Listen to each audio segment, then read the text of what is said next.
Hello everyone. तो आज हम लोग पढ़ने वाले हैं गवर्नमेंट कंपनी। लास्ट क्लास में हमने कवर किया था स्टैट्यूटरी कॉरपोरेशन। तो हम लोग गवर्नमेंट कंपनीज पढ़ते हैं कि गवर्नमेंट कंपनी किसे कहते हैं। गवर्नमेंट कंपनी का मतलब क्या हो गया?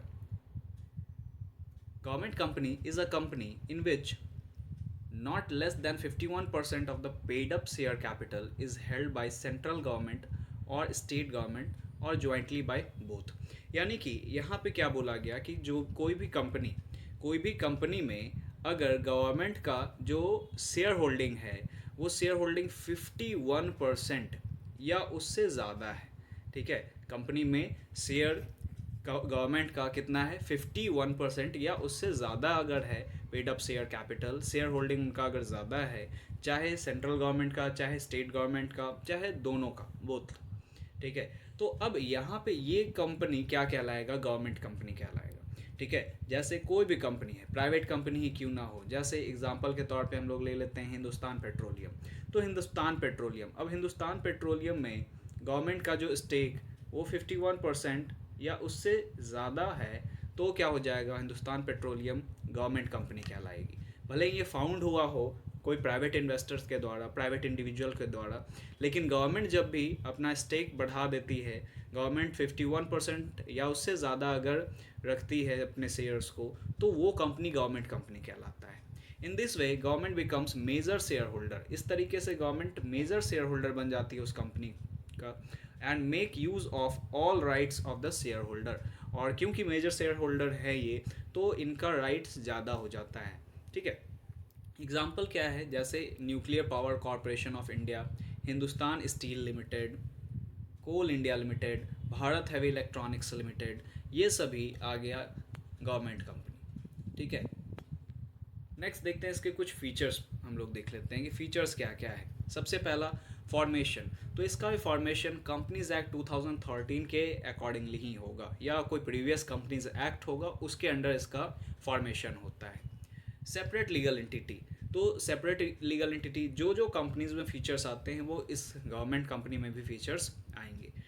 सेपरेट लीगल एंटिटी का मतलब क्या हो जाता है कि business and businessman both are separate and distinct from each other. यानी कि जो बिजनेस है और उसके फाउंडर है या ओनर है, वो दोनों एक दूसरे से अलग होते हैं। The separate legal entity of government company allows it to enter into a contract, acquire property in its name, file suit in court of law against any third party and be sued by third party। यहाँ पे क्या बोला गया?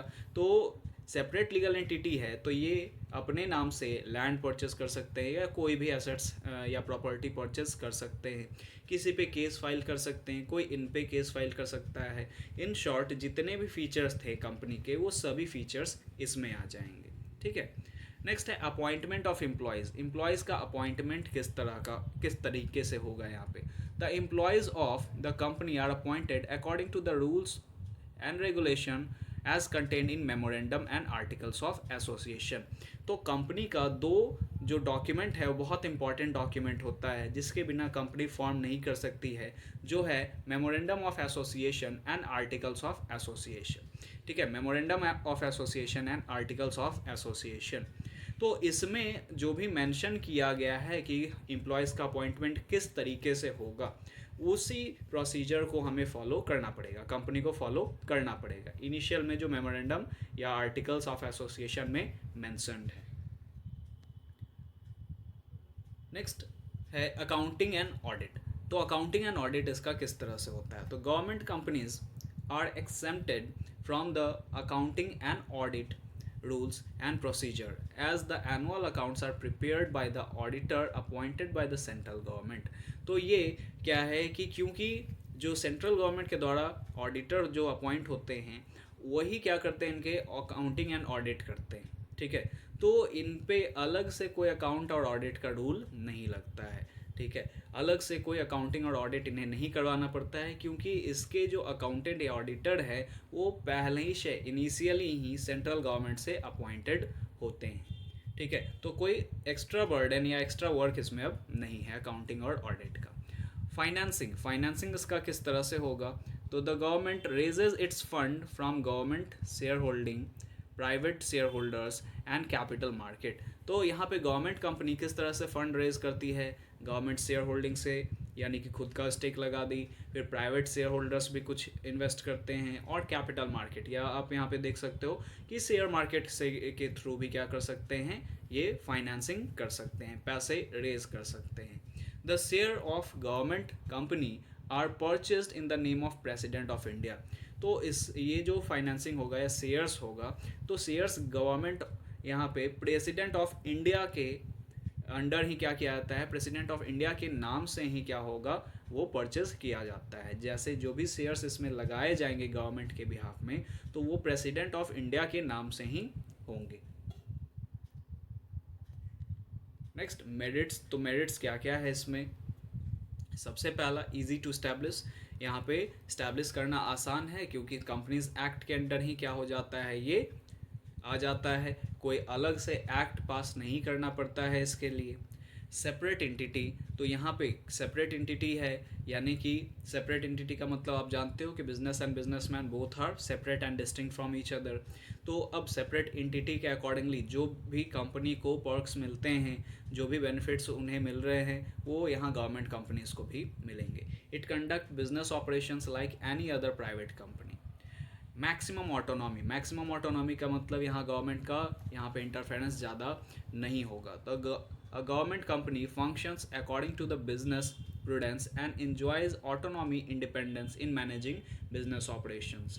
तो यहाँ पे ज़्यादा government का इंटरफेरेंस नहीं है, तो मैक्सिमम ऑटोनॉमी या मैक्सिमम फ्रीडम इनके पास होता है डिसीजन मेकिंग का।